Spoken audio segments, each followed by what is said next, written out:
Hello दोस्तों, आज आपके सामने मैं लेके आ गया हूँ कक्षा 10th गणित की पाठ्य पुस्तक। और इसमें हम स्टार्ट करने वाले हैं 13.1 का क्वेश्चन नंबर 2।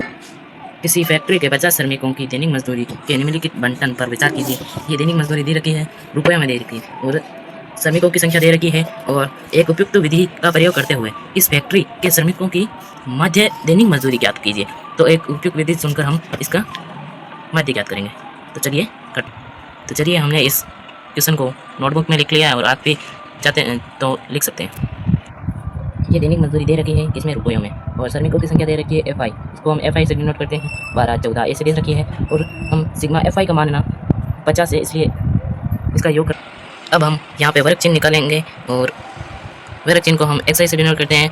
और वर्ग चिन्ह निकालना हमने पिछले वीडियो में देखा ही है, और जिसने भी पिछला वीडियो नहीं देखा है वो अभी जाकर इस चैनल में पिछला वीडियो देखे और लाइक करें, शेयर करें, सब्सक्राइब। तो इन सभी का वर्ग चिन्ह आ गया है। और अब हम कल्पित विधि से करेंगे, इसलिए DI का मान ज्ञात करेंगे। और कल्पित विधि का सूत्र होता है, तो बच्चों कल्पित विधि का सूत्र होता है मध्य ए होता है कल्पित मध्य, और sigma FI DI upon sigma FI। तो हम जहाँ ए क्या होता है कल्पित मध्य और डी क्या होता है XI माइनस ए तो हमारा कल्पित मध्य होता है और XI होता है वर्ग।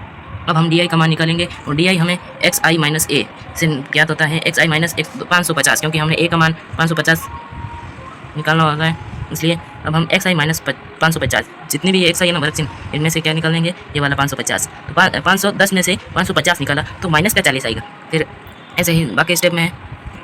अब हम यहाँ पे FI और DI निकाली है। FI DI का मतलब है FI गुना DI। 12 और माइनस 40 का गुना कराएंगे तो माइनस 480, 14 और माइनस 20 का गुना कराएंगे तो माइनस 280, 8 का और 0 का गुना करेंगे तो 0, 6 का 20 से गुना कराया तो 120, और 10 का गुना कराया 40 से, तो कितना आ गया हमारे पास बच्चों 400। तो बच्चों अब हम सिग्मा FI और DI का मान निकालेंगे। सिग्मा का मतलब है इनका योग, और सिग्मा FI DI का इनका योग करेंगे तो कितना आ जाएगा माइनस 240। अब इनकी वैल्यू पुट कर देते हैं। तो अब बच्चों हमने वैल्यू पुट कर दी है, और ए का मान 550 और ई सिग्मा FI और DI अपॉन सिग्मा FI का मान होता है, मान हमने निकाला हुआ है। और यहाँ पे आ जाएगा माइनस का 240 बटा 50। फिर हम इनका गुना करेंगे तो माइनस का 240 बटा 50 में इनका भाग दे देंगे तो माइनस 4.8। 550 में से माइनस 4.8 घटाएंगे 545.2। तो हम बच्चों हमारा मध्य आ गया है 545.2। तो चलिए बच्चों अब अगले वीडियो में मिलते हैं, और सभी को ये वीडियो शेयर करिए और लाइक करिए और सब्सक्राइब करिए।